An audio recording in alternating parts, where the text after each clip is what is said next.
Good morning, আপনাদের সকলকে স্বাগত জানাই এডুকেশন অনলাইন অনুষ্ঠানে। আপনারা প্রত্যেকেই জানেন যে এই অনুষ্ঠান নিয়ে আমরা হাজির হই, কিন্তু শুধুমাত্র এই অনুষ্ঠান নয়, সিটিভি নিয়ে প্রত্যেকটা অনুষ্ঠানে একটাই লক্ষ্য হলো আপনাদের সুবিধা, আপনাদের স্বার্থ এবং তার সঙ্গে সঙ্গে আপনাদের ভালো রাখার আপ্রাণ চেষ্টা। সিটিভিএনের বেশ কয়েকটি অনুষ্ঠান রয়েছে যেগুলো শুধুমাত্র এন্টারটেনমেন্ট তা কিন্তু নয়, শুধুমাত্র বার্তা বহন করে। সে বার্তা আপনাদের কাছে পৌঁছানোটা খুব প্রয়োজন। সেই জন্যই বেশ কয়েকটি অনুষ্ঠানকে আমরা ভীষণভাবে গুরুত্ব দিই। না, সবকটি অনুষ্ঠানকে ভীষণভাবে গুরুত্ব দিই, কিন্তু কিছু কিছু অনুষ্ঠান আছে যেগুলোর বার্তা আপনাদের কাছে পাঠানোটা ভীষণ প্রয়োজন। সেই চেষ্টাই আমরা করি এবং তার মধ্যে এই এডুকেশন অনলাইন অন্যতম। কারণ এই এডুকেশন অনলাইন মানেই আমরা জানি যে কোনো শিক্ষা সমস্ত কিছুই কিন্তু আমাদের ভবিষ্যৎ চলার পথকে অনেক বেশি মসৃণ করে। সেই জন্য পড়াশোনার শেখাটা ঠিক যতটা প্রয়োজন, তার সঙ্গে শিক্ষার দিকে যাতে কোনোভাবেই আপনি এবং তার সঙ্গে আপনার যে সন্তানরা রয়েছেন তার জন্য কোনোভাবেই পিছিয়ে না থাকে তার চেষ্টা করা। এবং এই অনুষ্ঠানের প্রধান যে আমাদের লক্ষ্য বা প্রধান যে আমাদের সাফল্য, তা হলো আপনাদের ভালো লাগা। এবং সেই আপনাদের ভালো লাগা প্রত্যেক মুহূর্তে আমরা খবর পাই। আমাদের একটা কথা বলতে খুব ভালো লাগে, যখন এই অনুষ্ঠান শুরু হয়, শুরুর সরাসরি নাম্বারটা শুধুমাত্র দেওয়ার অপেক্ষা, তারপর থেকেই একের পর এক ফোন আসতে শুরু করে এবং যিনি টিচার আমাদের সঙ্গে থাকেন তার সঙ্গে কথাবার্তা এবং তার সঙ্গে তাদের বা পড়ুয়াদের যা যা সমস্যা রয়েছে তা নিয়ে কথা বলার চেষ্টা করেন। এটা আমাদের কাছে নিঃসন্দেহে অনেকটা সার্থকতা। কারণ যেহেতু স্কুল কলেজ এখনও পর্যন্ত খোলা হয়নি, পড়াশোনা সেই একই গতিতে এগোচ্ছে না, ফলে বাড়িতে বসে যাতে সেই গতিটা বজায় থাকে তার চেষ্টাই আমরা করি। এবং তাতে যে আপনাদের সহায়তা হয়, তাতে যে তোমাদের সহায়তা হয়, এটাই আমাদের সবথেকে বড় লক্ষ্য।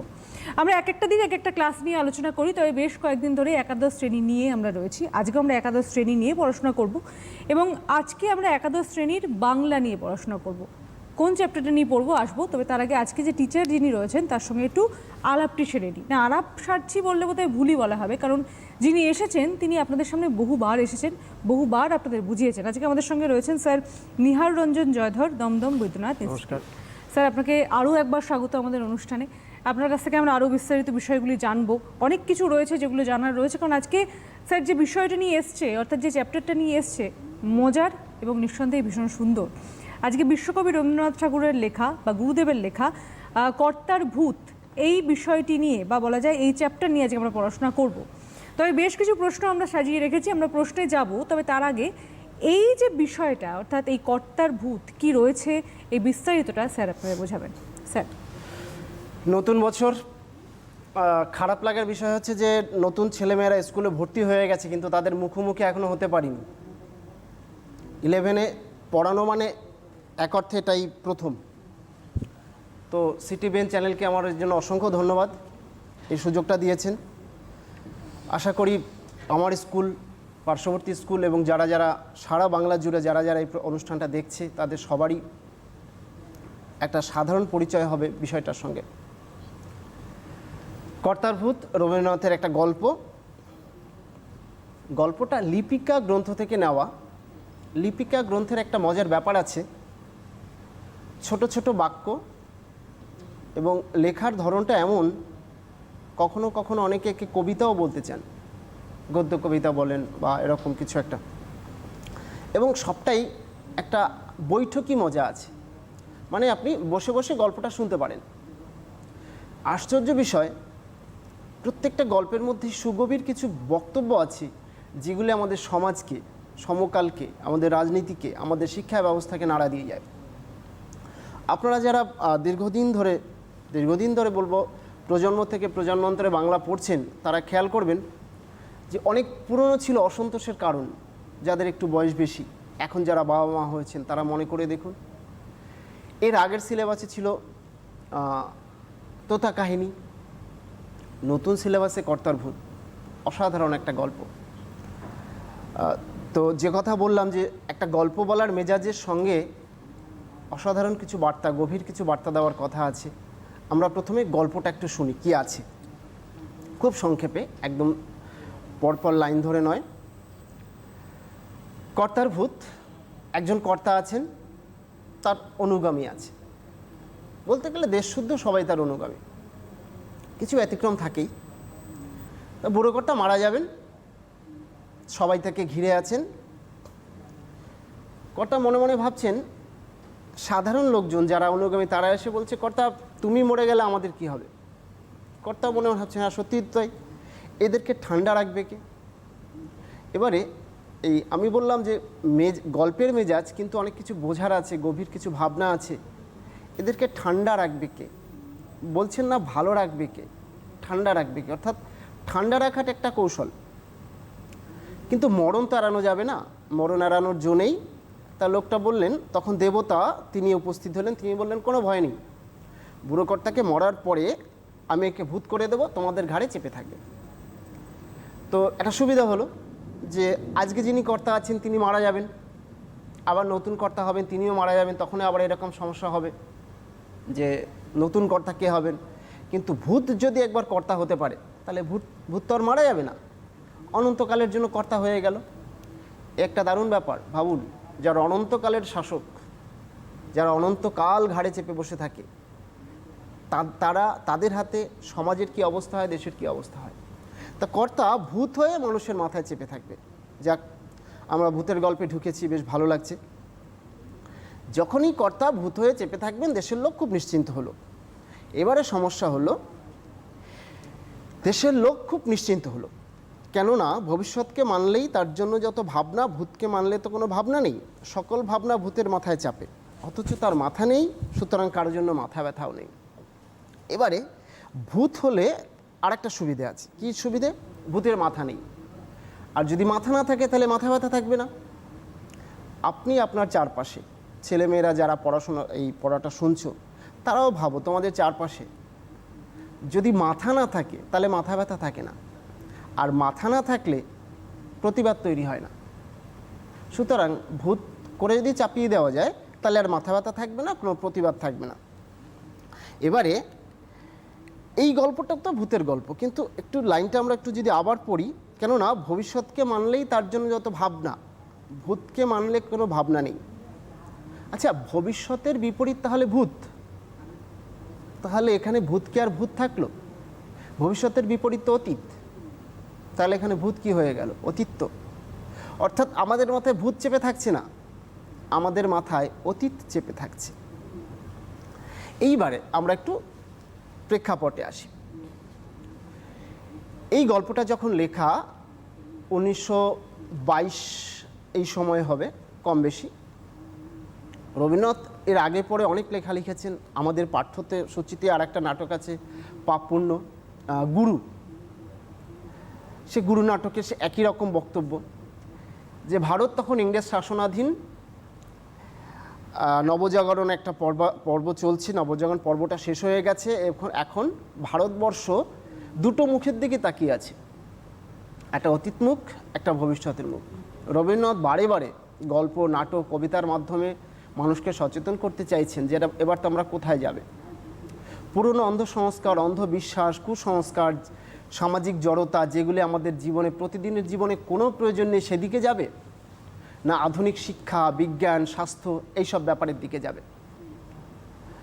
যদি অতীতের দিকে যাও তাহলে তোমাদের মাথায় ভূত চেপে থাকবে, ভবিষ্যতের কোনো ভাবনা থাকবে না।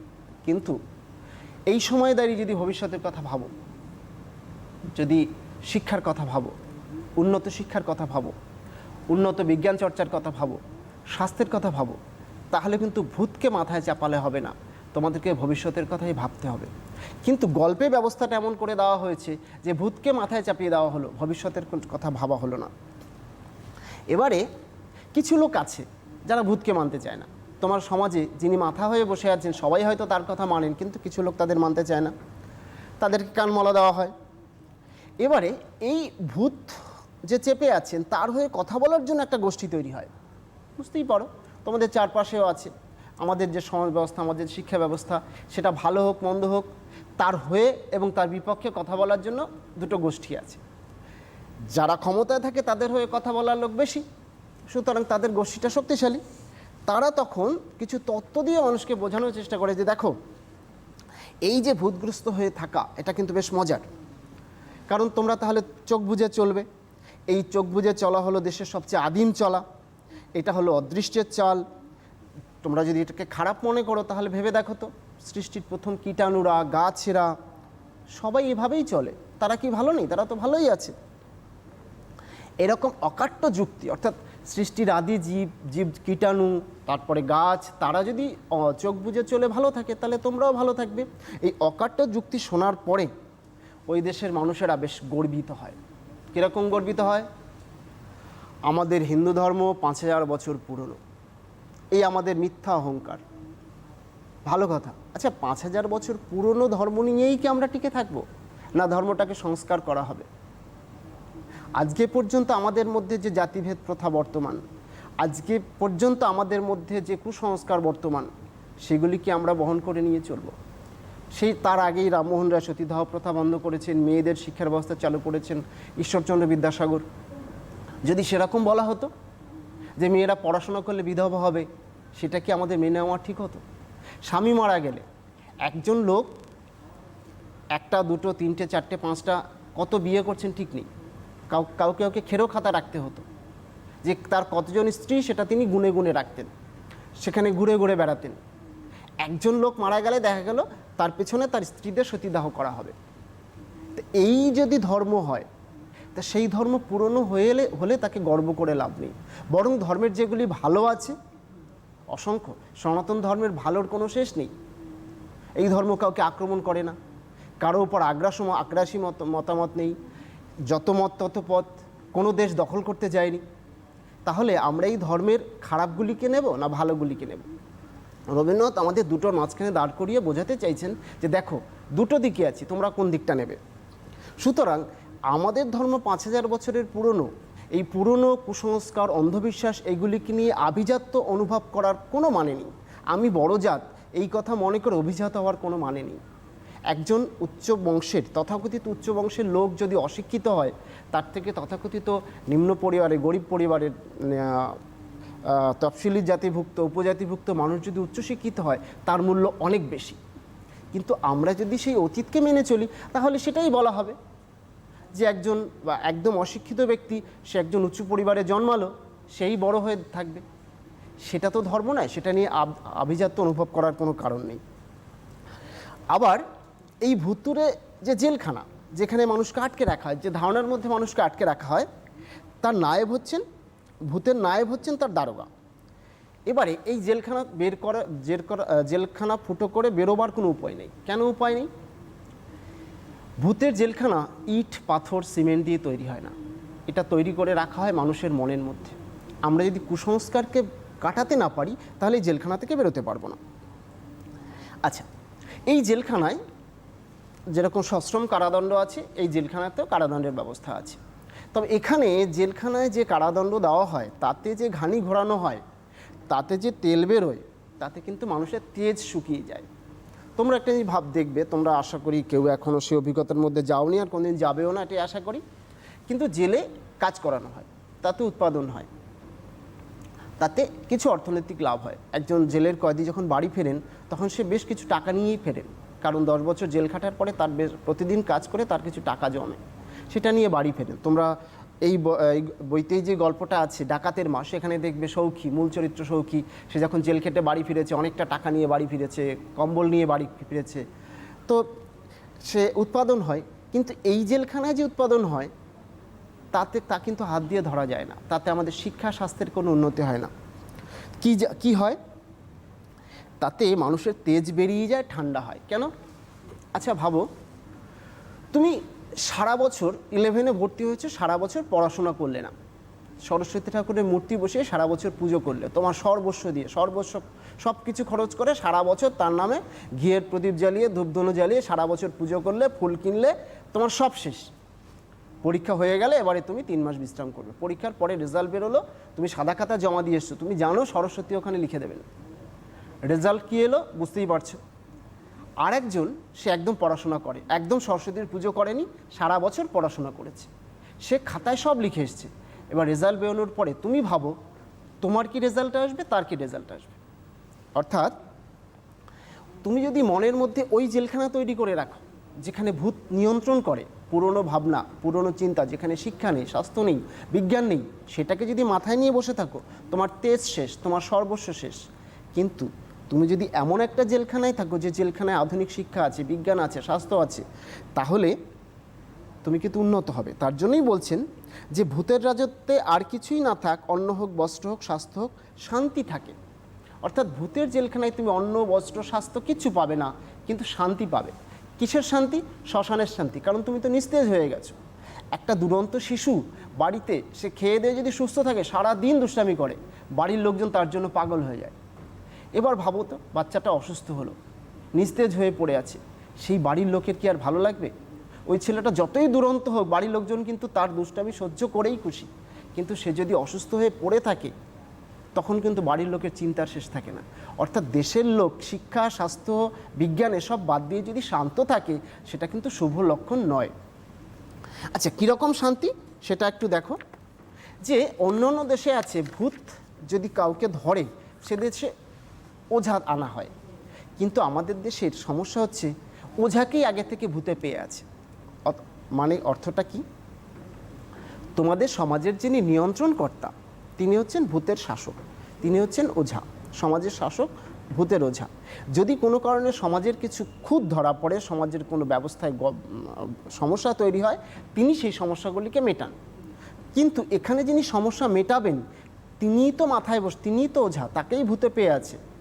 অর্থাৎ যে তোমাকে শাসন করছে তাকেই যদি ভূতে পেয়ে থাকে, তাহলে সে তোমাকে শাসন করবেন কি করে? সে তোমাকে শিক্ষা, স্বাস্থ্য, বিজ্ঞান এগুলি দেবেন কি করে? এভাবে চলছে।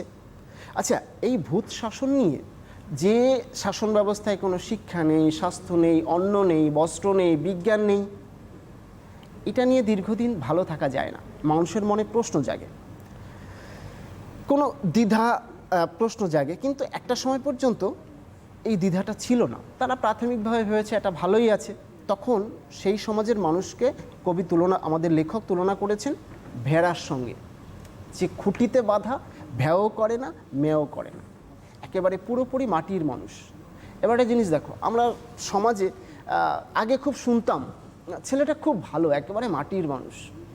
আচ্ছা, আধুনিক সমাজ ব্যবস্থায় মাটির মানুষ নিয়ে কি থাকা যায়? মাটির মানুষ নিয়ে থাকা যায় না, সমাজে চলা যাবে না। আচ্ছা, তো এইরকম একটা পরিস্থিতি, একটা দ্বিধাগ্রস্ত পরিস্থিতি, যে ভূতের শাসনে আমরা আছি, আমাদের মাথায় ভূত চেপে আছে, অর্থাৎ অতীত চেপে আছে, পুরনো বিশ্বাস, সংস্কার, সেগুলি নিয়ে বসে আছি, তাতে আমাদের শিক্ষার উন্নতি হচ্ছে না, স্বাস্থ্যের উন্নতি হচ্ছে না। তখন একটু মুশকিল তৈরি হলো। কেন মুশকিল হচ্ছে? পৃথিবীর অন্য দেশগুলিকে ভূতে পায়নি, তারা যে ঘানি ঘোড়ায় তাতে তেল বেরোয়, সেটা দিয়ে তাদের দেশের রথের চাকাকে তারা সচল রাখে, তারা সেখানে সজাগ আছে, তারা সেখানে উন্নত হচ্ছে। অর্থাৎ তুমি যে সমাজ, তুমি যে মনে করো তুমি একটা পাড়ায় আছো, সেই পাড়ার শাসক সব পুরনো ধ্যান ধারণাকে আঁকড়ে ধরে তোমাকে বলেছে, শোনো, ঘুমিয়ে থাকো, ঘুমিয়ে থাকাই সবচেয়ে ভালো, কিচ্ছু করতে হবে না, ওই পুরনো অতীতমুখী হয়ে থাকো, প্রাচীন ধ্যান ধারণা, ধর্মীয় যত কুসংস্কার সেগুলি মেনে নিয়ে থাকো, খুব ভালো, এগুলি হচ্ছে অদৃষ্ট কপাল, এগুলি তোমরা কোনোভাবে এড়াতে পারবে না। এইবারে দেখলে তোমার পাড়ায় রাস্তায় আলো নেই, রাস্তা ভেঙে গেছে, ড্রেন সব খোলা, ড্রেন ভেঙে গেছে, বর্ষা হলেই হাঁটু জল জমে, কাদা ওঠে, মশা ভর্তি, রাত্রিবেলা রাস্তায় আলো নেই বলে কিছু দেখা যায় না, গাড়ি ঘোড়া ঢুকতে পারে না, মানুষ আছাড় খায়, একটা ভয়ঙ্কর নারকীয় পরিবেশে তোমরা আছো। পাশের পাড়াগুলিতে দেখলে যে সেখানে শাসকরা ভূতগ্রস্ত হয়ে নেই, তারা সব আধুনিক, তারা ভূত নয়, তারা ভবিষ্যৎকে মানে, ভবিষ্যৎকে মেনে নিয়ে তাদের পাড়ায় রাস্তায় আলো আছে, রাস্তা আছে, ড্রেনে ঢাকনা দেওয়া আছে, যে কারণে আর মশা হচ্ছে না, বৃষ্টি হলে জলটা তাড়াতাড়ি নেমে যায়। এইবারে তুমি দেখছো তোমার পাড়ায় ভূতগ্রস্ত অবস্থায় থেকে খারাপ অবস্থা, পাশের পাড়া অন্ত উন্নত, এইবারে তুমি কি করবে? প্রতিবাদ তো করবেই। যখনই প্রতিবাদ করবে তখনই মুশকিলটা বাঁধবে। এদিকে দিব্যি ঠান্ডায় ভূতের রাজ্য জুড়ে খোকা ঘুমালো, পাড়া জুড়লো, এই অংশটা একটু আমাদের ইতিহাস, আমাদের পুরাণকে নিয়ে। খোকা ঘুমালো, পাড়া জুড়ালো, আমরা একটি ইতিহাস বলি। আচ্ছা, প্রাচীনকাল থেকে ভারতবর্ষে একটা সমস্যা আছে। আমি বলেছি যে ভারতীয়রা কোনোদিন বিদেশি কোনো দেশকে আক্রমণ করেনি, বিদেশি কোনো ধর্মকে আক্রমণ করেনি, কারো দেশ দখল করেনি, সেটা অতীতকালেও না, এখনও নয়। বরং বিদেশের প্রচুর জাতি ভারতবর্ষে এসেছে, দখল করেছে, লুণ্ঠন করেছে, অত্যাচার করেছে, মানুষ মেরেছে, যা ইচ্ছা তাই করেছে। আচ্ছা, এইটা কি কোনো ব্যবস্থা, মানুষের সহন ক্ষমতার একটা সীমা থাকা উচিত, একটা প্রতিবাদও থাকা উচিত। তুমি ভাবো সেই শখন, পাঠান, মোগল, বর্গী, ইংরেজ দেশটাকে এতভাবে শাসন করেছে, এতভাবে লুণ্ঠন করেছে, এই কথাটা মনে করে আমরা বলবো আহা আমরা মহান, আমরা কাউকে আক্রমণ করিনি, কাউকে বাধা দিইনি, সবাইকে আমরা কোলে করে নিয়েছি। অথচ একটা সময় যদি আমাদের সংস্কৃতিটাই ধ্বংস হয়ে যায় তাহলে কেমন হবে? আমরা হচ্ছি সেই খোকা, আমরা চিরদিন ঘুমিয়ে থাকি। বাঙালি পুরুষদের সম্পর্কে একটা খুব সাধারণ কথা বলা হয়, এই কথাটা বলা ঠিক হবে কি না, তবে তোমরা একটু বড় হয়েছো, যে বাঙালিরা সাধারণত আঁচলের তলা থেকে বেরোতে পারে না। মায়ের আঁচল, একটু বড় হলে বউয়ের আঁচল। তো এই হচ্ছে আমাদের ভারতীয়দের একটা প্রকৃতিগত ব্যাপার। এর সঙ্গে জুড়ে ছিল ধর্মীয় ব্যাপার। কীরকম? কালাপানি পার হলে জাত যাবে। আচ্ছা, একটি ছেলে ইংরেজ আমলে পড়াশোনার জন্য বিদেশে যাবে, বিদেশে মানে কালাপানি, ভারতীয় সমুদ্র পার হলেই সে তার জাত চলে গেল। আচ্ছা, শিক্ষার জন্য বিদেশ যাচ্ছে, তাতে জাত চলে যাবে? এইরকম হাজারো ব্যবস্থা ছিল যে কারণে আমাদের দেশের মানুষের মনোবৃত্তি ছিল খোকাসুলভ এবং তারা ঘুমিয়ে থাকতেই পছন্দ করে।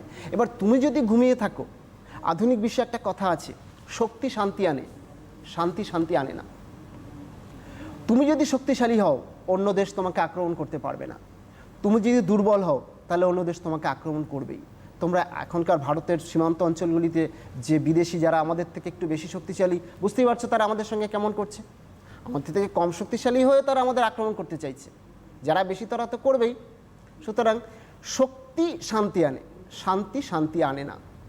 সুতরাং যদি আমাদের দেশের খোকারা ঘুমিয়ে থাকে তাহলে বর্গী আক্রমণ করবেই। এবার কথা হচ্ছে বর্গী কারা? এখানে বর্গী কিন্তু একটা প্রতীকী শব্দ। কীরকম? এখানে বর্গী সবাই, যারা আমাদের দেশকে আক্রমণ করেছে, আমাদের সমাজকে আক্রমণ করেছে, যত বিদেশি সূত্র আছে সবাই বর্গী। খোকা ঘুমালো, পাড়া জোড়ালো, বর্গী এলো দেশে, বুলবুলিতে ধান খেয়েছে, খাজনা দেবো কিসে। এবার খোকা ঘুমিয়ে থাকবে, বর্গী আসবে, এবার বর্গী এলে তারা খাজনা চাইবে।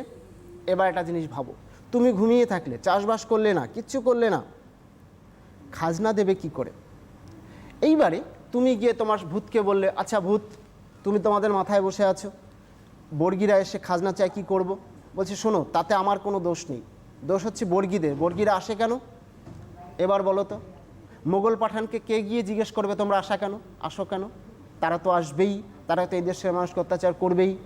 সুতরাং তাদেরকে কিছু বলা যাবে না, তারা আসবেই, বরং তোমাকে শক্তিশালী হতে হবে। এবার ভূত যদি বলে যে তারা আসে কেন, এটাই ছিল আমাদের মধ্যযুগীয় সমাজ ব্যবস্থা। বিদেশিরা যত এসেছে, ভারতীয়রা তত শামুকের মতো গুটিয়ে গেছে খোলসের মধ্যে, কখনো প্রতিরোধ তৈরি করেনি। প্রতিরোধ তৈরি করলো, মনে করো পাঞ্জাবিরা প্রতিরোধ তৈরি করছে, রাজপুতরা তাদের সঙ্গে যোগ দিচ্ছে। আমরা পৃথ্বীরাজ আর মোহাম্মদ ঘুরির যুদ্ধ দেখেছি, সেখানে আমরা কি দেখেছি? সেই আরেকজন রাজপুত জয়সিংহ, সে বিশ্বাসঘাতকতা করেছিল। আমরা কিছুদিন আগে একটা সিনেমা দেখেছি তানাজি, সেখানে দেখলাম একজন রাজপুত সৈনিকই সে মারাঠাদের বিরুদ্ধে যুদ্ধ করছে। আমাদের বাংলা শাসন করেছে মোগলরা মানসিংহকে দিয়ে। সুতরাং আমাদের দেশে একটা সমাজ ব্যবস্থা, আমাদের দেশের একটা ব্যবস্থা সবসময়ই ভাঙাচোরা ছিল, কখনোই খুব ঐক্যবদ্ধ শক্তিশালী ছিল না। সুতরাং আমরা এর কারণ হচ্ছে আমাদের প্রাচীন ব্যবস্থা। যেমন মনে করো কিছুদিন আগে যে সিনেমাটার কথা আমি বললাম, সেখানে সেই যে বিদ্রোহী যে সেনাপতি, রাজপুত সেনাপতি যে মোগলদের সঙ্গে যোগ দিয়েছিল, সে একটা কারণে ব্যর্থ হয়ে ফিরেছিল। কেন? সেটাও ছিল জাতিভেদের কারণ। তার মা নাকি উচ্চ বংশোদ্ভূত মেয়ে ছিল না। এটা গল্প হতে পারে, ইতিহাস হতে পারে, আমরা ধরে নিচ্ছি গল্প। তবুও তো আমাদের সমাজে সে জাতিভেদ প্রথা ছিল।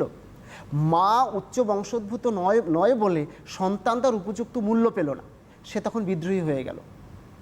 এই বিদ্রোহী হওয়ায় আমাদের ভারতীয়রা কি শক্তিশালী হলো? না, ভারতীয়রা দুর্বল হলো। অর্থাৎ তোমার মধ্য থেকে তোমার অবিচারে যদি কেউ তোমার বিরুদ্ধে যায়, তাহলে কিন্তু তোমারই লোকসান। বিরোধীরা তখন তোমাকে আক্রমণ করতে সুযোগ পাবে। এইবারে তুমি যত দুর্বল হচ্ছ, বিদেশিরা তত আসছে তোমার কাছে খাজনা চাইছে। খিড়কির আনাচে কানাচে ভূতের পেয়াদা ঘুরছে। মানে যারা এই দেশ তোমার মাথায় বসে আছে, যারা পুরনো দিনের ধর্ম, সংস্কৃতি, অন্ধবিশ্বাস, যেগুলোর কোনো মূল্য নেই, তার প্রতিনিধি তোমার কাছে গোপনে এসে খাজনা চাইছে, এই খাজনা দাও। কীরকম? আগেকার দিনে যজমানি নেওয়া হতো, অর্থাৎ তোমার যে পুরোহিত, সে বছরে একবার করে আসতো এবং তাকে খুশি করতে হতো। তোমার উৎপাদিত ফসলে 10 ভাগ কি 20 ভাগ তাকে দিতে হতো, জমিদারের খাজনা ছিল। আর সদরে আসতো অভূতের পেয়াদা। অভূত মানে যারা এখন বিদেশি শত্রু, তারা এসে খাজনা দাও। এদিকে আবার ঝাঁকে ঝাঁকে নানা জাতের বুলবুলি এসে ধান খেয়ে গেছে, খাজনা দেবে কিসে? অর্থাৎ নানা দস্যু, মগ দস্যুরা আসতো বাংলাকে লুট করতে। এখন যারা রোহিঙ্গা তারা ছিল মগ দস্যু, বলাই হতো মগের মুল্লুক। নারকীয় অত্যাচার করতো, মানুষকে মেরে ফেলতো, যা ইচ্ছা তাই করতো। সেই রোহিঙ্গারা আসতো, মগ দস্যুরা আসতো, বর্গিরা আসতো, বিদেশি মোগল পাঠানরা আসতো, ইংরেজরা এলো, অর্থাৎ সব নিয়ে চলে গেল। খাজনা দেওয়ার কোনো উপায় নেই। এবারে তুমি যাও ভূতের কাছে, যে ভূত আপনি আর মাথায় চেপে আছেন, কি করব? বলছে শোনো, তুমি যেটা করবে সেটা হচ্ছে তুমি ঘুমিয়ে থাকো, এদের কাছে একদম ঘেঁষবে না। বেহুশ যারা তারাই পবিত্র, অর্থাৎ তুমি যদি বেহুশ হয়ে থাকো তাহলে তুমি পবিত্র থাকবে। যারা হুঁশিয়ার মানে যারা ঘুম ভাঙবে ওদের কাছে যাবে, তারা অশুচি হয়ে পড়বে। আর একটা খুব সুন্দর একটা সংস্কৃত কথা বলেছেন, প্রবুদ্ধমিব সুপ্ত, তারাই প্রকৃষ্ট জ্ঞানী যারা ঘুমিয়ে থাকে। শুনে সকালে অত্যন্ত আনন্দ হয়। ইংরেজরা তোমাদের দেশ শাসন করতে আসছে, তোমার সমাজের প্রতিভূ বা প্রতিনিধি, তোমার সমাজের মাথা, তিনি বললেন তুমি ইংরেজদের কাছে যাবে না। ইংরেজরা তোমাকে যতই মারুক তুমি শামুকের মধ্যে আরও গুটিয়ে থাকবে, তুমি পর্দা দিয়ে ঘরটাকে বন্ধ করবে, বাড়ির চারপাশে উঁচু পাঁচিল দেবে, তাতে কি তোমার উন্নতি হবে? একদম উন্নতি হবে না। মনে করে দেখো 19 শতকে যারা ইংরেজদের সঙ্গে কাছে গিয়ে পড়াশোনা শিখেছে, চাকরি বাকরি করেছে, তাদের সঙ্গে ব্যবসা করেছে, তারাই পরবর্তীকালে বড় লোক হয়েছে। সুতরাং প্রবুদ্ধমিব সুপ্ত বা ওদের কাছে ঘেঁষবে না, তাহলে পবিত্র থাকবে, এইসব কথা যদি বলো, এইসব কথা যদি মেনে নাও, তাহলে আমরা আসলে অতীতমুখী হব, ভূতগ্রস্ত হব। রবীন্দ্রনাথ তার বিরুদ্ধেই কথা বলতে চেয়েছেন। এত কিছু বলার পরে, অর্থাৎ ভূত, আমাদের বুড়োকর্তার ভূত বলে দিল প্রবুদ্ধমিব সুপ্ত, ঘুমিয়ে থাকাটাই সবচেয়ে ভালো। তারপরেও কিন্তু প্রশ্নটা থেকেই গেল, খাজনা দেবো কিসে? কারণ সেই যে মোগল পাঠানরা এসেছে, বর্গিরা এসেছে, দস্যুরা এসেছে, ইংরেজরা এসেছে, তারা কিন্তু পরিষ্কার বলছে খাজনা চাই। যদি খাজনা দিতে না পারো তাহলে তোমাকে শ্মশানে যেতে হবে। তোমাকে কি দিয়ে খাজনা মেটাতে হবে? আব্রু দিয়ে, ইজ্জত দিয়ে, ইমান দিয়ে, বুকের রক্ত দিয়ে, অর্থাৎ তোমাকে সর্বস্ব দিতে হবে। তুমি খাজনা দিতে না পারলে তোমার জমি নেবে, বাড়ি নেবে, তোমার ঘরের মানুষদের নিয়ে যাবে, তোমাকে বিক্রি করে তোমাকে কিনে নিয়ে দাস ব্যবসা করবে, এমনকি তোমাকে মেরে ফেলবে। আমরা যদি মুন্সী প্রেমচন্দের গল্প পড়ি তো এই ইংরেজ যুগের বেশ কিছু আমরা অত্যাচারের গল্প আমরা জানতে পারবো। এবারে সমস্যা হচ্ছে, যখনই প্রশ্ন একটা উঠেছে যে এই ভূতের শাসন ব্যবস্থা কি চিরদিন থাকবে, এটাই কি আমাদের ভবিতব্য, এর কি কোনো অন্য উপায় নেই, আমরা কেন ভূত থেকে মুক্ত হতে পারছি না, ভূতকে আমাদের ভালো করছে না খারাপ করছে, একটা প্রশ্ন উঠলে কিন্তু তার সঙ্গে আরও একটা প্রশ্ন ওঠে। লাইনটা খুব ভালো। প্রশ্নের দোষ একটাই, যখন আসে একা আসে না। প্রশ্ন কখনো একা আসে না, একটা আসলে আর একটা আসে, এবং তার একটাই সমস্যা, তারা প্রশ্ন করে যে ভূতের শাসন কি অনন্তকাল চলবে? এই শুনে ঘুমপাড়ানি মাসি পিসি যারা ছিল তারা বলছে সর্বনাশ, এমন প্রশ্ন তো বাপের জন্মে শুনিনি। যদি ভূত না থাকবে তাহলে আমাদের যে সনাতন ঘুম, সে আদিমতম ঘুম, সেই সকল জাগরণের চেয়ে প্রাচীনতম ঘুম কি হবে? সনাতন ঘুম। মাথায় রাখবে, আমাদের ভারতীয় ধর্মটাকে বলা হচ্ছে সনাতন ধর্ম, আর এখানে বলা হচ্ছে সনাতন ঘুম। মাথায় রাখবে, রবীন্দ্রনাথ অনেকে বলেন ব্রাহ্ম ছিলেন, আমি যতটা বুঝেছি, যতটা পড়েছি, ব্রাহ্ম ধর্ম রামমোহন রায় কখনই হিন্দু ধর্মের থেকে আলাদা কিছু করেননি। তিনি হিন্দু ধর্মের ব্রহ্মাকে নিয়ে এক ব্রহ্মার পুজো করবেন বলেছেন। এখন অনেক হিন্দু ধর্মের মধ্যে অনেক জাতি আছে যারা এক একজন দেবতাকে পুজো করে, কেউ কৃষ্ণকে করে, কেউ শিবকে করে। দক্ষিণ ভারতে লিঙ্গায়ত সম্প্রদায়, তারা শুধু শিবেরই পুজো করে, এরকম না। সুতরাং ব্রাহ্ম ধর্ম হিন্দু ধর্মের থেকে আলাদা কিছু নন। শুধু তাই নয়, দ্বারকানাথ ঠাকুর, প্রিন্স দেবেন্দ্রনাথ ঠাকুর কিন্তু পৈতে পড়তেন, তিনি ব্রাহ্মণ প্রথাও মেনে চলতেন। কখনোই হিন্দু ধর্ম ব্রাহ্মণ ধর্মের থেকে আলাদা কিছু নয়, যে কারণে একটা সময় ব্রাহ্ম ধর্ম বলতে গেলে একসময় এখন আর কোনো প্রভাবই নেই।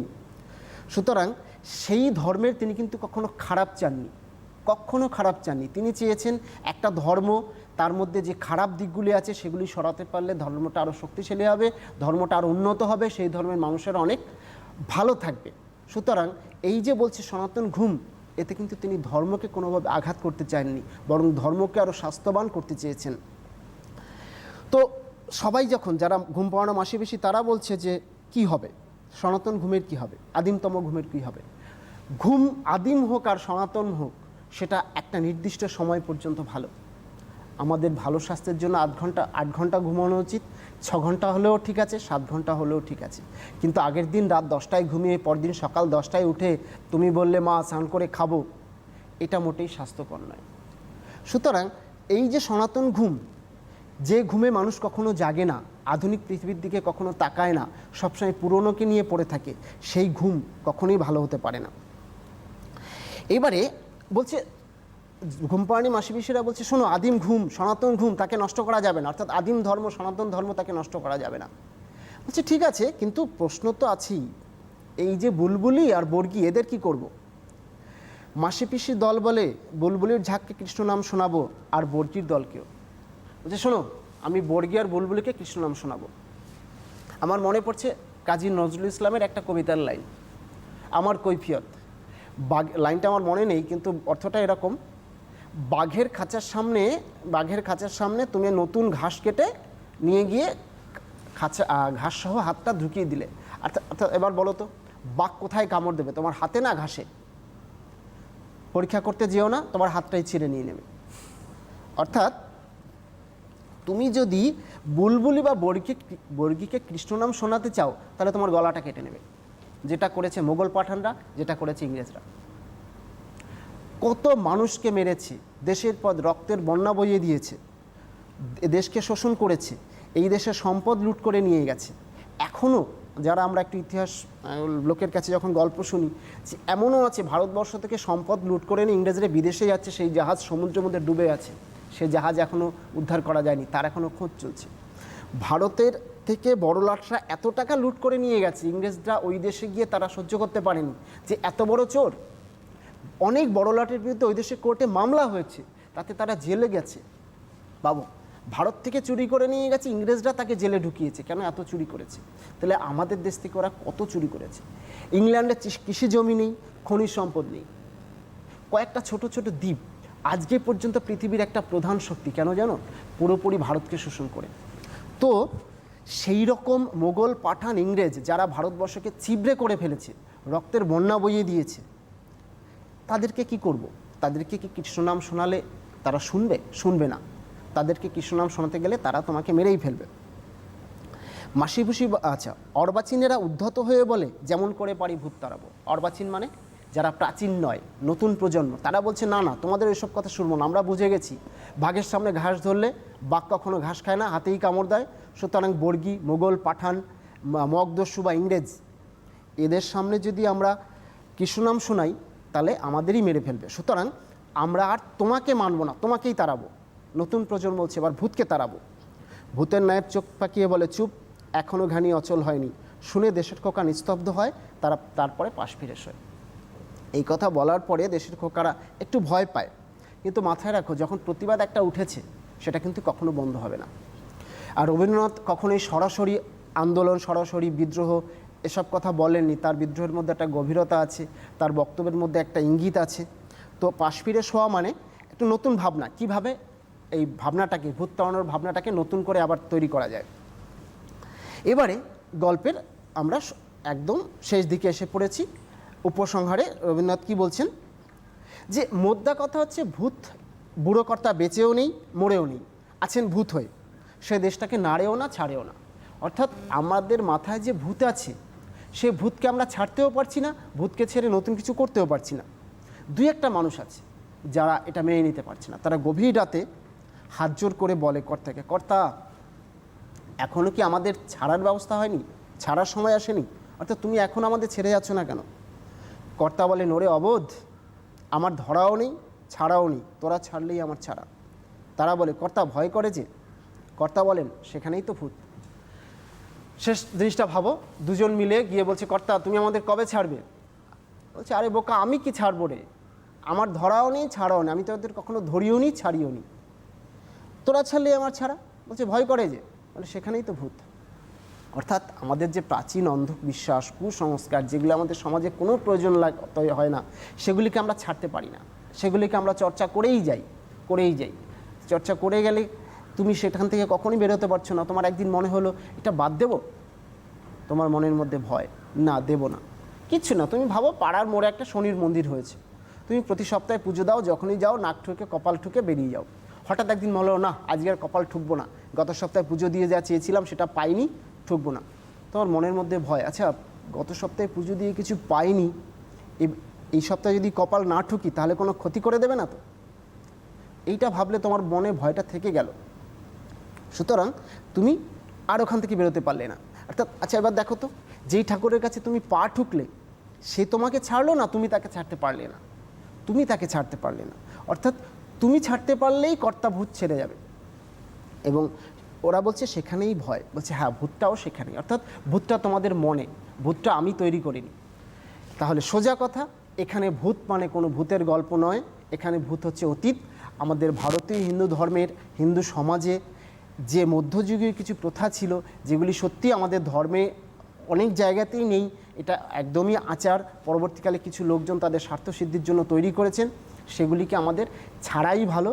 ছেড়ে গেলে আমাদের সমাজ, আমাদের ধর্ম, আমাদের ভারতে উন্নত হবে, আমাদের ভারতীয় শিক্ষা স্বাস্থ্যে উন্নত হবে, বিজ্ঞানে উন্নত হবে।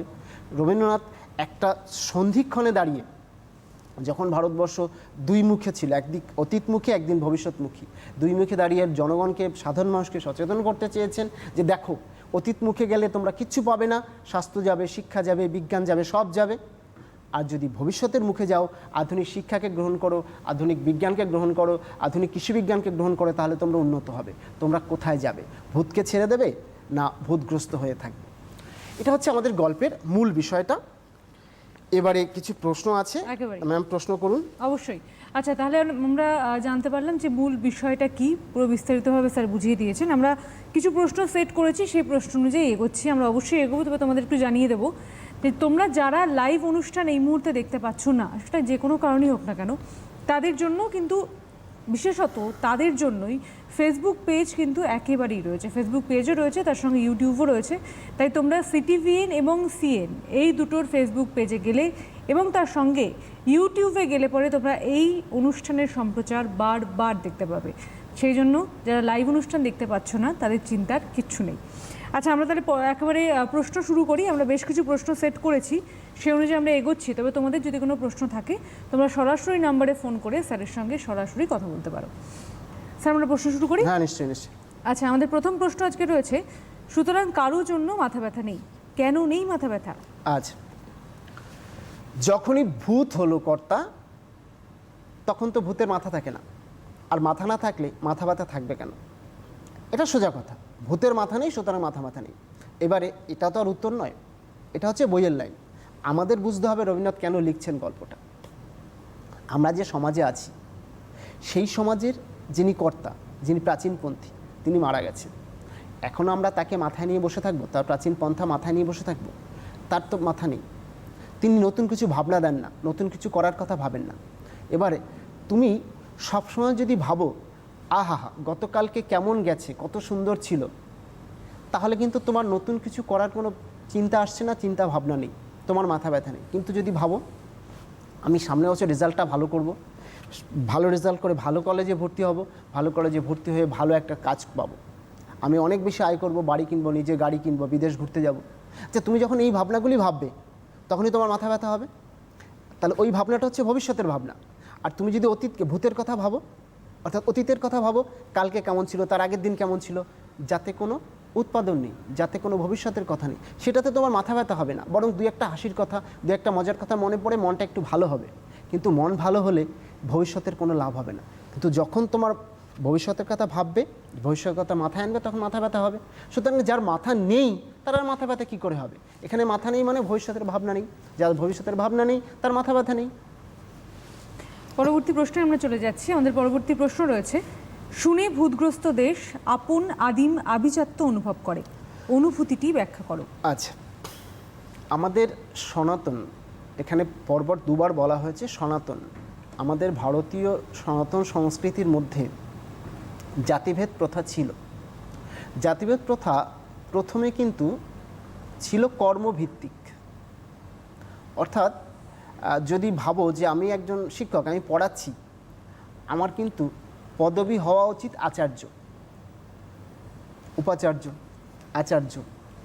কিন্তু একটা সময় দেখা গেল যে একজন মনে করো আচার্য, তার ছেলে সে এখন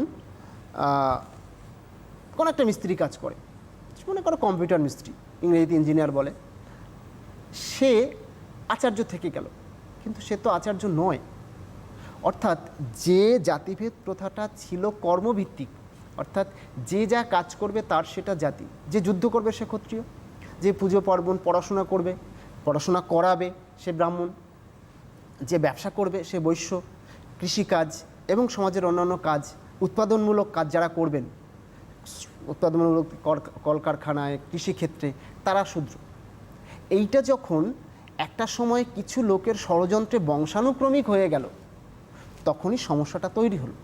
একটা শ্রেণীর মানুষ ক্ষমতাকে যে কোনোভাবে নিজেদের হাতে কুক্ষিগত করে রাখার জন্য উঁচু নিচু জাতিভেদ প্রথা তৈরি করলো। তখন আর এটা কর্মভিত্তিক রইল না, হয়ে গেল জাতিভিত্তিক, বংশভিত্তিক। কীরকম? এখন আমাদের দেশ পোলিও মুক্ত, একটা সময় তো পোলিও মুক্ত ছিল না। কিন্তু মনে করো ক্ষত্রিয়ের কোনো এক ছেলের পায়ে পোলিও হয়েছে, সেই ক্ষত্রিয়র ছেলেও কি ভারতীয় সৈন্যবাহিনীতে যোগ দেবে? কোনো এক বৈশ্যর ছেলে খুব সুন্দর মূর্তি বানায়, উত্তম কুমার একটা সিনেমা ছিল শিল্পী, সেখানে আমরা দেখেছিলাম কোনো এক বৈশ্যর ছেলে খুব সুন্দর মূর্তি বানায়। আচ্ছা, তাকে বলা হলো তুমি মূর্তি বানাতে পারবে না, তাহলে কি মূর্তিটা হবে? সচিন তেন্ডুলকরকে যদি বলা হতো তুমি গান করো, কেমন হতো? তো এরকম জাতিভেদ প্রথা যখন বংশানুক্রমিক হয়ে গেল, তখন হয়ে গেল আভিজাত্যবোধ তৈরি হলো মনে মনে। আমি দেখেছি, আমার চারপাশেই ছিল। কোনো ক্রমে মাধ্যমিক উচ্চ মাধ্যমিক পাশ করেছে, পাশের একটি ছেলে উচ্চশিক্ষিত, সে কোনো একটা জায়গায় কাজ করছে, মনে করো একটা স্কুলেরই পড়ায় বা একটা কলেজে পড়ায়, গল্প করে চলে যাওয়ার পরে বলল ওটা তো শিডিউল কাস্ট। অর্থাৎ ও নিজে হায়ার সেকেন্ডারি পাস, হয়তো কোনো একটা দোকান আছে বা কিছু নেই, ওর মনের মধ্যে এখনও সেই সনাতন আভিজাত্যবোধটা আছে। আমাদের এখানে বলা হয়েছে যে শোনো, ভবিষ্যতের কথা ভেবে লাভ নেই। অতীতকালে ভূতগ্রস্ত হয়ে মানুষ চোখ বুজে চলত, আদিম কীটাণুরা, গাছেরা এখনও সেভাবেই চলে, তাহলে এটা হচ্ছে আদিম চলা। এই চলার মধ্যে একটা আভিজাত্যবোধ আছে। অর্থাৎ দেশের লোক যখন চোখ বুজে চলে, সেটাকে তারা কীটপতঙ্গের সঙ্গে, গাছের সঙ্গে তুলনা করে যখন আভিজাত্য অনুভব করে, তখন কিন্তু সমস্যা। এখানে ওই আভিজাত্যবোধটা হচ্ছে সেটাই এক ধরনের মিথ্যা গর্ব যে আমরা আর্য জাতির বংশধর। আচ্ছা, এখনও অনেকে বলেন আমরা আর্য জাতির বংশধর, অনেকে ছেলে মেয়েদের নাম রাখেন আর্য। আচ্ছা, আর্য জাতির বংশ হয়ে সত্যি আমরা কি করতে পেরেছি? বিদেশিদের দ্বারা বারে বারে আক্রান্ত হয়েছি, লাঞ্ছিত হয়েছি, লুণ্ঠিত হয়েছি, তাতে কি আমাদের আর্যত্ব আর বজায় আছে? এই আভিজাত্য হচ্ছে মিথ্যা আভিজাত্য, মিথ্যা অহংকারবোধ, সেটা আসলে ঘুমিয়ে থাকা আভিজাত্য। আচ্ছা, পরের প্রশ্নে আমরা চলে যাচ্ছি। আজকের পরবর্তী প্রশ্ন রয়েছে, তাতে করে ভূতের রাজত্বে আর কিছু না থাক, শান্তি থাকে। কেমন শান্তি?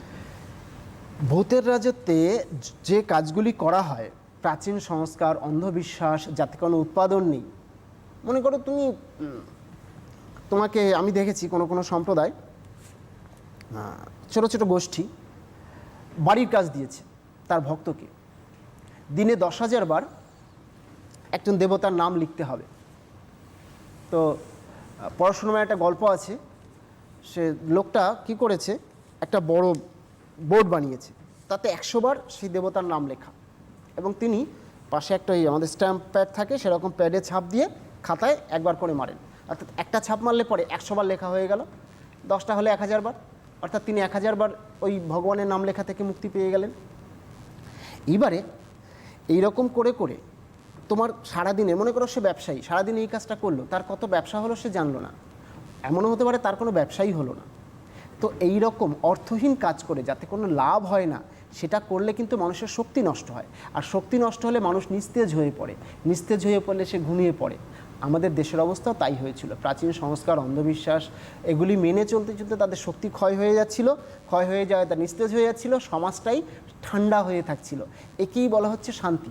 এই শান্তি হচ্ছে আসলে শ্মশানের শান্তি। পরবর্তী প্রশ্নে চলে যাচ্ছি আমরা। রয়েছে, কেবল অতি সামান্য কারণে একটু মুশকিল বাঁধল, মুশকিল বাঁধার কারণ বলো। মুশকিল বাঁধার কারণ হলো লেখক যে দেশের কথা বলেছেন সেই দেশকে ভূতে পেয়েছে। তারা ভূতগ্রস্ত হয়ে ঠান্ডা হয়ে বসে আছে, তাদের শিক্ষা নেই, স্বাস্থ্য নেই, খাদ্য নেই, বস্ত্র নেই। এবারে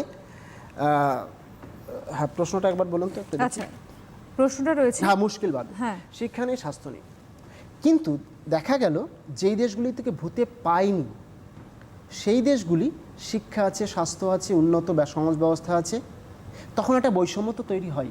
তখন যেখানে শিক্ষা স্বাস্থ্য নেই তাদের মনে ক্ষোভ তৈরি হয়। এখানে একটা উদাহরণ দিচ্ছি।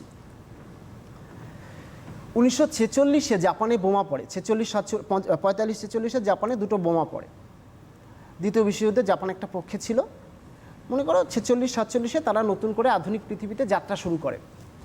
চীনের কথাও ভাবো, মোটামুটি একই সময়, ভারতও সেই সময় স্বাধীন হয়। আচ্ছা, আজকে জাপান কোথায়? অর্থনৈতিক ব্যবস্থায়, প্রযুক্তি শিল্পে ওরা কত উন্নত, আর আমরা এখনও কোথায় আছি?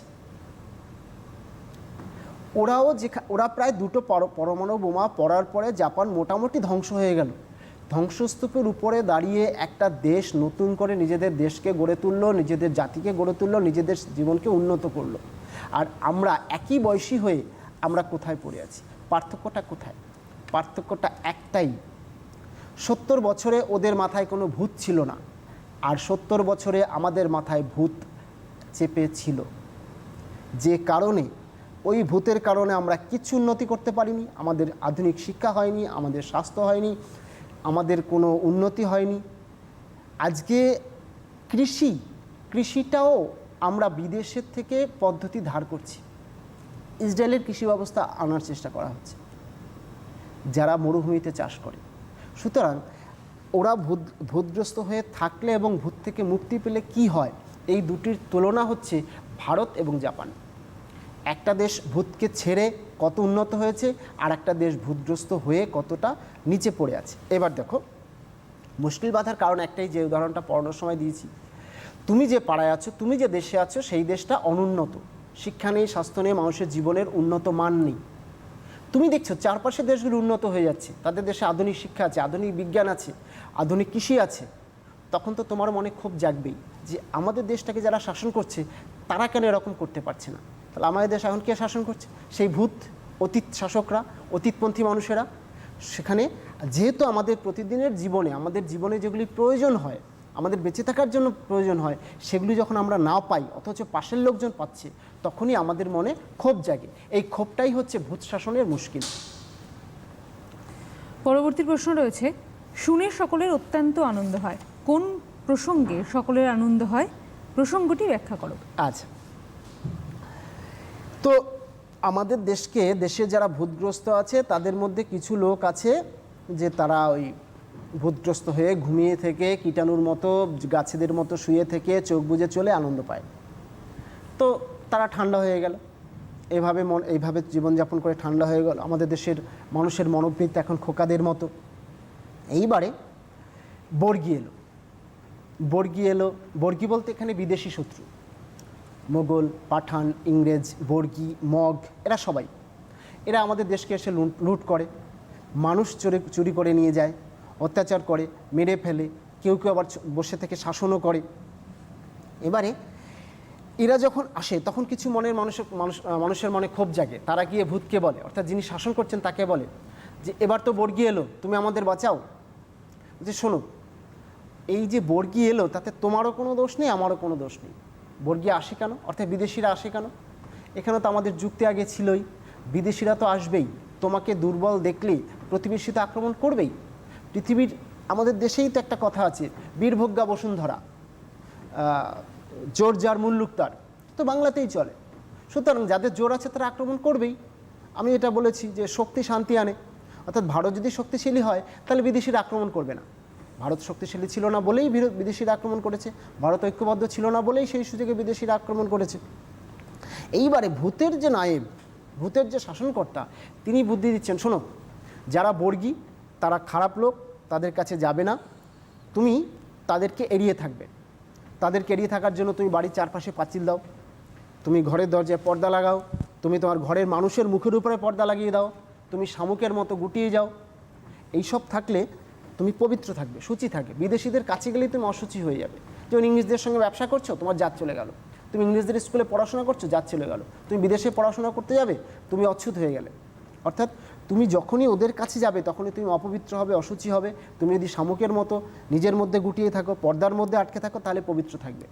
এই রকম দারুণ একটা ব্যবস্থা পেয়ে, এখানে দারুণটা হচ্ছে আমাদের খুব বিস্ময়ের চিহ্ন থাকবে, যে একটা ভয়ঙ্কর দারুণ, অর্থাৎ যা আমাদের ক্রমশ ক্ষতিই করে যাচ্ছে, তা সেই রকম ক্ষতিকর একটা ব্যবস্থা পেয়ে দেশের লোক মনে মনে মিথ্যা আনন্দ পেয়ে তারা এক শান্তিতে থাকতে লাগলো।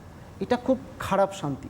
অর্থাৎ তুমি ঘুমিয়ে থাকো, মার খেয়ে চুপ করে বসে থাকো, ঘুমিয়ে থাকো, তাহলে পবিত্র থাকবে, এই আনন্দ কখনোই ভালো আনন্দ নয়। আচ্ছা, পরের প্রশ্নে আমরা চলে যাচ্ছি। পরবর্তী প্রশ্ন রয়েছে, যেমন করে পারি ভূত তাড়াবো, কারা বলেছে এ কথা, কেন বলেছে? আচ্ছা, নতুন প্রজন্ম বলেছে, বইয়ে আছে অর্বাচীন। প্রাচীনের বিপরীত শব্দ হচ্ছে অর্বাচীন, যারা নতুন প্রজন্ম। একটা ব্যাপার ছিল, এই শব্দটা ব্যবহার করার একটা কারণ আছে। আমাদের পুরনো সাহিত্যে প্রায়ই ছোটদের ধমক দেওয়ার জন্য বলা হতো, কে হে অর্বাচীন। অর্বাচীনের মধ্যে একটা বয়স কমের ব্যাপার আছে, একটা অজ্ঞতার ব্যাপার আছে, অভিজ্ঞতা কম এরকম বোঝানো হয়, যে তোমরা জানো না, তোমরা বোঝো না। এখন আমরা কথায় কথায় বলি, দুজন যদি হাঁটি, একজন আমার থেকে 10 বছরের বেশি বড় হলে দুজনে একটা জিনিস নিয়ে তর্ক হলো, দেখা গেলো সে তর্কে আমার সঙ্গে পারছে না, তখন সে আমাকে পরিষ্কার, এই শোন শোন, তোর থেকে আমি 10 বস্তা চালের ভাত বেশি খেয়েছি। অর্থাৎ তুই আমার থেকে বেশি জানতে পারিস, কিন্তু অভিজ্ঞতা তোর থেকে বেশি। অর্থাৎ এই অর্বাচীন কথার মধ্যে একটা অবজ্ঞা করার ব্যাপার আছে, শুধু নতুন প্রজন্ম নয়, যারা পুরনো তারা একটা সময় নতুন প্রজন্মকে অর্বাচীন বলতো। এতে বয়স কম যেমন আছে, একটা অজ্ঞতা, অভিজ্ঞতার অভাব, এরকম নানাভাবে একটা ছোট করে দেখার মানসিকতা আছে। তো এখানে অর্বাচীন রবীন্দ্রনাথ ব্যবহার করেছেন ইচ্ছে করেই, যাতে বোঝানো যায় যারা নতুন প্রজন্ম তাদেরকে যদি তোমরা ভাবো তারা ছোট, তারা কিছু জানে না, তা কিন্তু নয়। তারা বাইরের দেশগুলি, বাইরের সমাজকে দেখছে, দেখে তারা উৎসাহিত হচ্ছে, তখন তারাই বলছে যে যেমন করে পারি ভূত তাড়াবো। কেন বলছে? হ্যাঁ, নতুন প্রজন্ম তারা তো আর প্রাচীন সংস্কৃতিকে মেনে নিয়ে থাকবে না, তারা তো আর এটা খোঁজ নিতে যাবে না কে মারা গেল, তার স্ত্রী সতী হলো কি না, তারা তো আর এটা খোঁজ করবে না কোন মেয়ে পড়াশোনা করলে সে পরবর্তীকালে বিধবা হবে কি না, এসব জিনিস আর খোঁজ করবে না। এগুলো অতি প্রাচীন কথা, এগুলি এখন আর আমাদের সমাজে নেই, এগুলি ভেবে লাভ নেই, কিন্তু একটা সময় ছিল। আজকে ছেলেরা মেয়েরা সমানভাবে স্কুলে যাচ্ছে, ছেলেরা জিন্স পরছে, মেয়েরা জিন্স পরছে, এটা আমাদের সুন্দর সমাজ ব্যবস্থার একটা উদাহরণ। এবারে নতুন প্রজন্ম দেখছে যে আমাদের প্রতিদিনের জীবনে যে জিনিসগুলি লাগে, আধুনিক শিক্ষা, আধুনিক বিজ্ঞান, আধুনিক সমাজ ব্যবস্থা, অনেক বেশি টাকা, সেগুলি যখন না পাবো, অর্থাৎ ভূতগ্রস্ত হয়ে থাকলে সেগুলি পাওয়া যাবে না। যখন পাওয়া যাবে না, তখনই তারা চাইবে নতুন শাসন, আধুনিক শাসন, ভবিষ্যতের কথা ভাবে এমন মানুষের শাসন। তখন এই ভবিষ্যতের কথা ভেবে যারা আধুনিক জীবন, উন্নত জীবনের কথা ভেবেছে, তারাই বলেছে যেমন করে পারি ভূত তাড়াবো। অর্থাৎ প্রাচীন শাসন ব্যবস্থা, প্রাচীন ধর্ম ব্যবস্থা, প্রাচীন সমাজ ব্যবস্থা, এগুলিকে যেমন করে পারি আমরা তাড়াবো। পরবর্তী প্রশ্ন রয়েছে, কর্তা বলেন সেখানেই তো ভূত, কোথায় ভূত, কাদেরকে এই কথা বলেছেন? আচ্ছা, এই গল্পটা পড়ার সঙ্গে সঙ্গে গুরু নাটকটাও পড়ে ফেলতে হবে, যেহেতু সিলেবাসে আছে, পড়তেই হবে, একটু দেরি হবে। আমরা সাধারণত ওটা একটু দেরি করে পড়াই। একটা রূপক সাংকেতিক নাটক, অনেক কিছু বোঝার আছে, অনেক কিছু বলার আছে। শুধু এটা নয়, রবীন্দ্রনাথের আরও প্রচুর লেখা আছে। মনে করো অসন্তোষের কারণ আমরা পড়েছি, এর আগে ছিল তোতা কাহিনী। কিছু ব্যাপার ছিল, একটু প্রশ্নটা আমার অবশ্যই। কিছু ব্যাপার ছিল, মনে করো আমাদের সমাজ ব্যবস্থায় কিছু এমন ব্যবস্থা তৈরি করে রাখা হয়েছিল যেগুলি না সরালে কোনো বাঁচার উপায় ছিল না। যেমন মনে করো শিক্ষা ব্যবস্থা নিয়ে একটু কথা বলি। ইংরেজরা একটা শিক্ষা ব্যবস্থা চালু করলো, কেরানি নির্মাণ প্রকল্প। অর্থাৎ আমাদের কেরানি দরকার, তোমরা কেরানি হও। কেন? ইংরেজরা এদের শাসন করছে, একটা অফিস 100 জন লোক লাগবে, 100 জন লোক যদি ইংল্যান্ড থেকে আনতে হয়, তাদেরকে যে বেতন দিতে হবে তার 1/10, অর্থাৎ একজন ইংল্যান্ড থেকে একজন লোককে এনে যদি 1000 টাকা মাইনে দিতে হয়, ভারত থেকে একজন কেরানি যদি নেওয়া যায়, তার 100 টাকা মাইনে দিলে সে খুশি। সুতরাং কম খরচে কিছু কেরানি বানিয়ে নাও। তো ইংরেজদের এদেশে 100টা অফিস আছে, তারা 100টা স্কুল খুলল। প্রথম বছর 100টা অফিসে মনে করো 10 জন করে লোক লাগবে, 1000 লোক। প্রথম বছর 500 ছেলে পাশ করে বেরোলো। তা 500 ছেলে পাশ করে বেরোনোর সঙ্গে সঙ্গে চাকরি পেয়ে গেল। সারা দেশে রটে গেল যে ইংরেজদের স্কুলে পড়াশোনা করলে চাকরি পায়। পরের বছর 700 ছেলে ভর্তি হয়ে গেল স্কুলে। পরের বছর 500 ছেলে চাকরি পেয়ে গেল। আবার একটা ব্যাপক ব্যাপার, ইংরেজদের স্কুলে পড়াশোনা করলে চাকরি পাওয়া যায়, চাকরি পেলে হাতে কাঁচা টাকা পাওয়া যায়, নতুন টাকা পাওয়া যায়। ভালো কথা। আচ্ছা, যারা পেলো তারা তো ভালো, বাকি 200 তারা কিন্তু বেকার হয়ে গেল। এবারে শিক্ষা যখন চালু হলো, শিক্ষা কি আর বন্ধ হবে? শিক্ষা কিন্তু বন্ধ হবে না, শিক্ষা চলতেই থাকবে। পরের বছর যে 500 ছেলে আবার ভর্তি হলো, এবার তারা কোথায় চাকরি পাবে? তাদের জন্য কিন্তু চাকরি নেই, বেকার তৈরি হয়ে গেল। এবারে একটি ছেলে ছোটবেলা থেকে কৃষিকাজ শিখলো না, তার বাবার পেশা শিখলো না। মনে করো তার বাবা ছিলেন কর্মকার, লোহার জিনিসপত্র বানাতেন। তিনি মনে করলেন যে না, ছেলেকে আমি শেখাবো, পড়াশোনা শেখাবো, ছেলে চাকরি করবে। পড়াশোনা শিখলো, জীবনে হাতুড়ি ধরলো না। পড়াশোনা শেখার পরে দেখা গেলো ছেলে চাকরি পেল না। এবার ছেলে কিন্তু আর তার বাবার কামারশালায় গিয়ে কাজ করতে পারবে না, কারণ সে এটা শেখেনি। একজন কৃষকের ছেলেরও তাই, সে এটা শেখেনি। তাহলে এবার সে কোথায় যাবে? তো এই যে কেরানি নির্মাণ প্রকল্প, এটা আমাদের শিক্ষার একটা মারাত্মক ভুল ছিল। এটা একটা ভূত, এই ভূতটা এখনও আমাদের মাথায় চেপে আছে, আমাদের শিক্ষা ব্যবস্থা। যে বাঙালিদের মধ্যে বেকারত্বের একটা বিরাট ব্যাপার, কারণ চাকরি পেতে হবে। এটাও আমাদের কিন্তু শিক্ষা ব্যবস্থার একটা সমস্যা, এটা হয়তো আস্তে আস্তে কাটবে। এবারে আসল কথায় আসি, যে কর্তা বলেন সেখানেই ভূত। কোথায় ভূত? আমাদের যে সমাজ ব্যবস্থা, তাতে যে প্রাচীন পন্থা, সেখানেই ভূত। কীরকম? আমরা যেটাকে মেনে নিয়ে আছি, যেটার মধ্যে আমরা বাস করছি, সেটা আমাদের কোনো প্রয়োজনে আসে না, আমরা তার দ্বারা কোনোভাবে উপকৃত হই না। তাহলে আমরা সেখানে থাকবো কি করে? আমরা সেখান থেকে বেরোতে চাই, কিন্তু যখনই চাই বেরোতে পারি না। কেন? আচ্ছা, বেরোলে লোকে কি বলবে? একটা যে কোনো সমাজ ব্যবস্থা ভাবো, আমি তো পড়ানোর সময় পুজোর উদাহরণ দিলাম, অন্য কিছুর কথা ভাবি। নতুন শিক্ষা আইন আসছে, তোমরা এখনও খুব ছোট, পড়াশোনা করবে না, যে অবস্থায় করছে তোমরা সেটা জানো না। আমি শুধু একটা আভাস দিচ্ছি। মনে করো 8ম শ্রেণী থেকেই, 14 বছর বয়স থেকেই কারিগরি শিক্ষার একটা অপশন রাখা হয়েছে। অর্থাৎ তুমি ক্লাস 8-এ ওঠার পরে ইচ্ছে করলে হাতের কাজ কিছু শেখা শুরু করতে পারো, তোমার মূল পড়াশোনার সঙ্গে সঙ্গে। আর্টস, সায়েন্স, কমার্স থাকবে না, তুমি যে কোনো সাবজেক্ট নিয়ে পড়াশোনা করতে পারবে। তুমি কেমিস্ট্রির সঙ্গে গান শিখতে পারবে, তুমি ফিজিক্সের সঙ্গে ছবি আঁকা শিখতে পারবে, তুমি বাংলার সঙ্গে অ্যাকাউন্টেন্সি পড়তে পারবে, কোনো অসুবিধা নেই। তো এরকম এবার মনে করো আমি প্রথম যে কথাটা বললাম, যে 8ম শ্রেণী বা 14 বছর থেকে কারিগরি শিক্ষা, এটার একটা বিরোধিতাও তৈরি হয়েছে, যে না, চাইল্ড লেবার তৈরি হবে। অর্থাৎ একটা 14 বছরের বাচ্চার হাতে হাতুড়ি, কৃষিকাজের জিনিসপত্র, গাড়ি তৈরির জিনিসপত্র, কম্পিউটারের তৈরির জিনিসপত্র, নানা যন্ত্রপাতি তৈরি করা জিনিসপত্র তুলে দেওয়া হলে সে একজন লেবার হয়ে গেল নাকি? আচ্ছা, সে যদি শিক্ষার পাশাপাশি এই বিষয়টা নিয়ে 2টো ক্লাস করে, এবং সে যখন মাধ্যমিক উচ্চ মাধ্যমিক পাশ করছে, অনেকেই জানে যে তার সত্যি বলতে কি সে অর্থে কিছু হবে না, সে পড়াশোনার লাইনে যেতে চায় না, সে হাতের কাজই করতে চায়। সে যদি ক্লাস 8 থেকে 10 পর্যন্ত এই ব্যাপারটা শিখে যায়, তাই সে কিন্তু অনেকটা এগিয়ে গেল। তার ফলে ব্যাপারটা কিন্তু সে অনেকটা শিক্ষিত হয়ে গেল। এইবার আসল কথায় আসি, যে কর্তা বলেন সেখানেই তো ভূত। তো আমাদের এই যে শিক্ষা ব্যবস্থা, যেটা নতুন আসছে, আমাদের মনে মনে ভয় আছে, পুরনোর শিক্ষাটাকে ছেড়ে দেব? নতুনটা ভালো, জানি নতুনটা ভালো, কিন্তু পুরনোটাকে ছাড়বো? এই ছাড়তে না পারার ভয়টাই হচ্ছে ভূত। কর্তা বলেছেন, ওরা বলেছে ভূত কখন ছাড়বে তুমি আমাদের? কর্তা বলছে তোরা ছাড়। বলছে তোরা ছেড়ে দিলে আমার ছাড়া, বলে ভয় করে যে, সেখানেই তো ভূত। অর্থাৎ এই যে পুরনো শিক্ষা ব্যবস্থা ছাড়তে যে আমাদের ভয় করে, মনের মধ্যে এই ধারণাটা, এই সংস্কারটাই হচ্ছে ভূত। এদেরকে ছাড়তে পারলেই ভূত আমাদের ছেড়ে যাবে। আর কাদেরকে বলেছেন এই কথা? এর উত্তরটা হচ্ছে, যে 2জন মানুষ গভীর রাতে বলেছিল কর্তা তুমি আমাদের কবে ছাড়বে, এই 2জন মানুষ হচ্ছেন আধুনিক মানুষ, যারা সচেতন মানুষ, যারা মানুষকে শিক্ষিত করে, মানুষকে জাগরুক করে। এরা হচ্ছে আমাদের সমাজের পথপ্রদর্শক। বাহ, ভীষণ সুন্দর করে পুরো বিষয়টি বলে দেওয়া হলো, স্যার ভীষণ সুন্দর করে বলে দিলেন। এবং কবিগুরু এই সমাজ এবং শিক্ষা ব্যবস্থার যে প্রকৃত রূপ, তা যে ভীষণ সুন্দরভাবে ফুটিয়ে তুলেছেন এই লেখার মাধ্যমে, তা বোধহয় স্যার এত সুন্দর করে বুঝিয়ে দেওয়ার পর আর কোনো কনফিউশন থাকবে না। তবে আজকে অনুষ্ঠান একেবারেই আমাদের এখানে শেষ করতে হবে, কারণ সময় একেবারেই শেষ।